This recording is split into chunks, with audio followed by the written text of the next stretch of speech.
Well, she's cool as a cucumber, cool as a George Cukor. Great I job. really wanted to make that work. Everybody give Jamie a round of applause Oh, because that please was do not. I do amazing. not deserve it for that.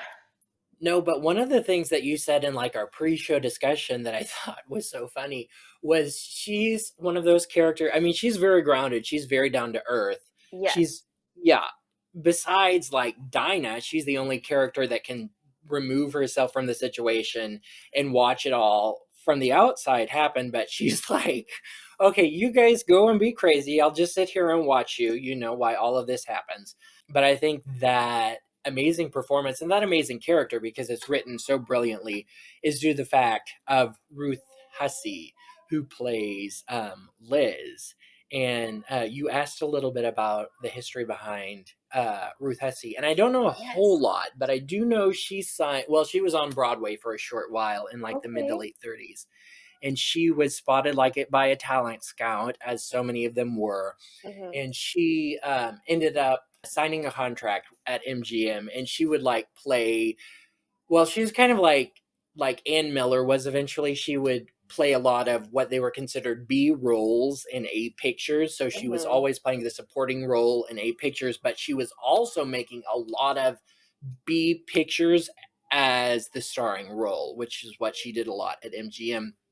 But she is best known in my book as one of the leads in the 1944 film The Uninvited from Paramount. Yes, which we talked a little bit about, which is like Martin Scorsese's favorite ghost film or haunted house film. And it was really the first haunted house film in Hollywood history to take ghosts seriously. You know, before this it was always used like a slapstick gag in silent Hmm. films. Ghosts would scare people and oh, it would be so funny. But this was actually the first time that it was like these are some ghosts of people with incredibly dark pasts, and they're, you know, haunting us in this terrible haunted house. But yes, she was in that and she gave an amazing performance as well. Ruth Hesse, everybody. Ruth Hesse, what a gorgeous Hesse.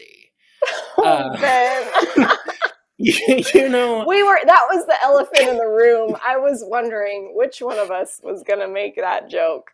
what are some things before we jump into this production history or like the history behind the Philadelphia story? What are Yeah. some things that you think are like culturally relevant today, and what are some things that you really don't like about like how it's aged? Well, I think I told you before when we talked that Uncle Willie gives me the willies a little bit. Hmm. um, Yeah. definitely some uncomfortable moments with that character, which, I'm sure back in the day that was like, oh, he's just so silly. And now it's like, that is not appropriate, sir. Really, anything that the father was saying to me just kind of shows its age, I guess. Hmm. But again, some people still think that way, I'm sure. Well, I mean, the thing about it is, in a lot of my studying for this film, Yes. it's just like she is almost like by this project she wants to be publicly scolded.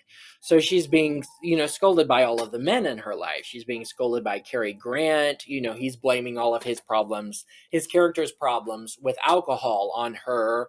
And eventually at one point the father like blames his dalliances Yes. with the dancer Tina Mara on the Yes. fact that she's not a loving daughter, you Right. know. Like, it's your fault that I'm having an affair. I know, you know, and Also, they you're all, going to be a spinster. Bye. yes, right. And it's like she's a very strong female character. And so Yeah. they're all blaming her strength on their downfall. It's like you need to be a human being, but in order to be a human being, you have to be, you know, you have to lose the strength, which I think part of, I mean, that's not correct in any way or shape or form. You know, like very strong women need to lose their strength or they can't be, you know, womanly. But I do think the point that it was trying to make, and, you know, correct me if I'm wrong, I'm sure we'll have people that come running at me with torches and flames and whatever they want to. Yes, we might have some people that are upset about this, but just the fact that she almost has kind of this great big ego where she feels so much bigger than everybody. She's superior to so many people, and like they said, she's like a goddess made of stone. So she's unfeeling for her human being. I think that's the point that they're trying to make, that she needs to be feeling, but at the same time they're like, no, you must lose your strength or you're going to bring out the worst in men. Well, So, and even to the two men characters that like are complimentary about how, you know, queen or goddess like she is, it's almost like still not an insult per se, but it is still kind of like, but I don't want to be that. I mean, she says, I don't want to be worshipped, I want to be loved, you mm-hmm. know? And they still want to worship her. One thing I did want to talk about, or that I Yeah. noticed upon rewatching, is Mm-hmm. the scene where she talks with George Kittredge, her fiance. It's right after Cary Grant kind of lays it into her about being so like cold and distant. Right. And George is telling her, "No, you're so wonderful, and I just want to worship you." In that scene, she is placed higher than him for almost all the shots. Did you Mm-hmm. notice that too? I Or did. yeah, I Well, loved that. I mean, it was so like even when they sit down, he's looking up at her, you know. mm-hmm. Yes. I mean, it's beautifully staged, and I think that's something about George Kittredge's character is like he's constantly worshiping her. He's giving her Yes. what he thinks that she wants, whereas everybody else is looking down upon her. So that's showing his kind of character trait. Adrian has her in this very like flowy goddess like gown. Yeah. Of course, George Cukor staged it where she was standing over George Kittredge in beautiful diffusion by cinematographer Oh, Joseph yes. Ruttenberg. Yes, Shout out. one of the greatest. Yes, and we need to talk about Joseph Ruttenberg too. We might as well talk about him while we're on the Yes, subject. let's do it. So, I mean, one of the things that made MGM the Rolls Royce of all studios was, of course, Adrian, which we have talked about. Production designer Cedric Gibbons, which we can get to in just a second. I have a whole bunch of notes on him, Oh but boy. also like Joseph Ruttenberg. Joseph Ruttenberg was a very, very famous cinematographer. Well, he wasn't famous, but he was very well renowned at MGM, and he's responsible for filming some of MGM's greatest films, such as Mrs. Miniver, Gigi. Never heard of Yes. them. No, I'm just Oh, kidding. I promise oh, I'm kidding. okay. It's like we're gonna end this conversation right Oh now. no. You're gonna get out of here.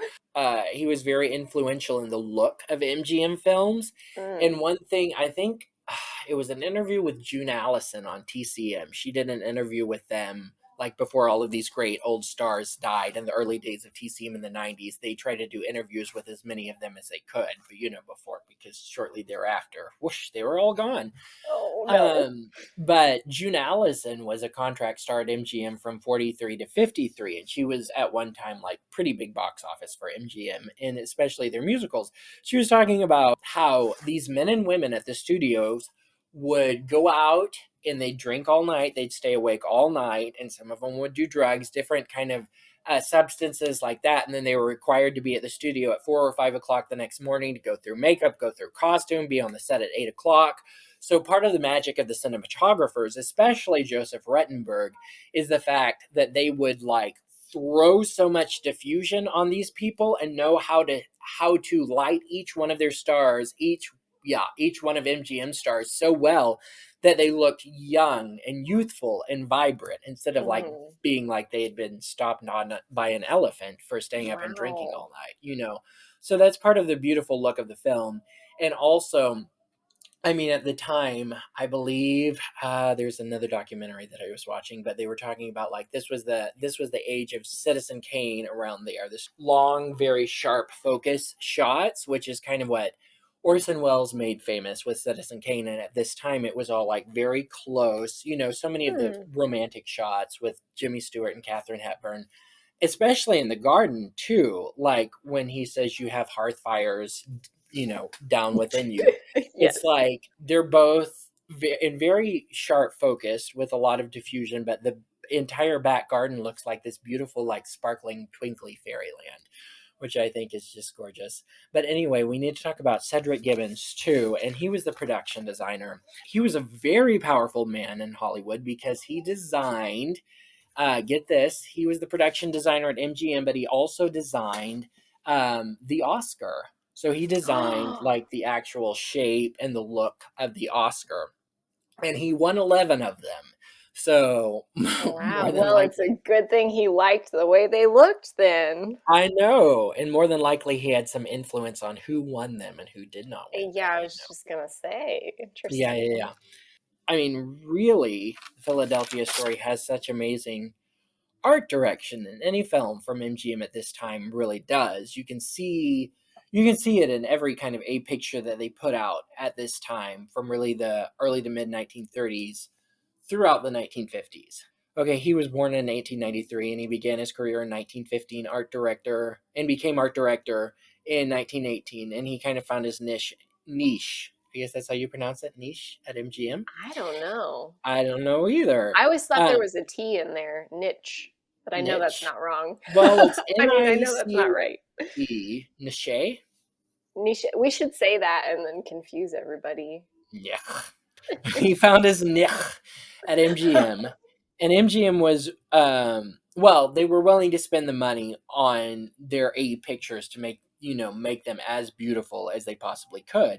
Mm-hmm. And he really did that because the house that the lords lived in at the time in the movie looks like it's very beautifully decorated. The entire thing looks very beautifully decorated, but it also looks in like a very wealthy upscale home of the time. I would kill for rubber tree plants that tall.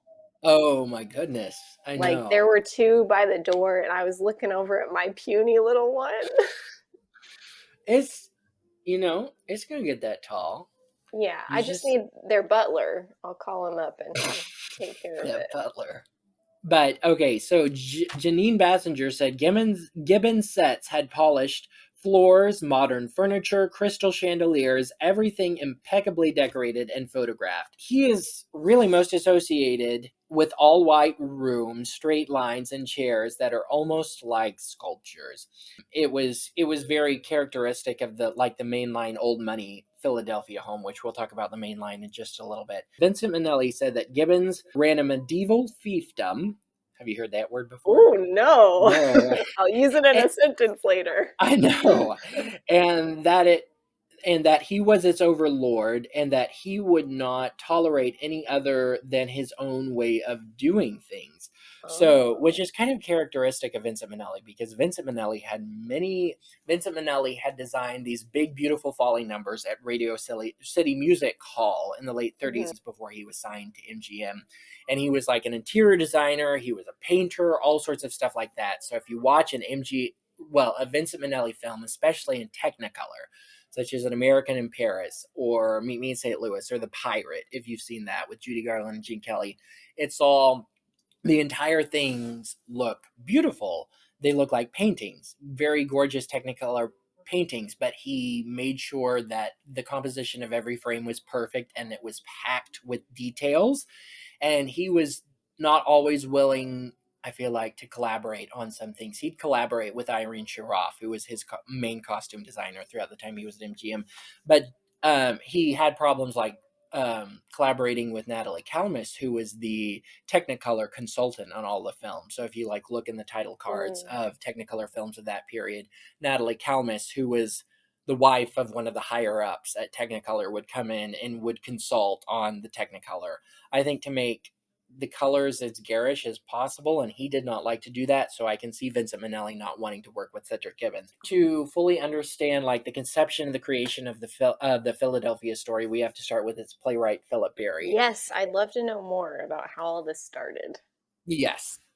So Barry wrote plays about the wealthy, but he grew up poor in Rochester, New York. So what happened was, I believe, I forget what Barry's father did, but Phillips Barry's father was an immigrant from Scotland or Ireland. I can't remember. I think it was Ireland. But he came over with some business that was somewhat lucrative. But Barry was conceived, and then while his mother was with child,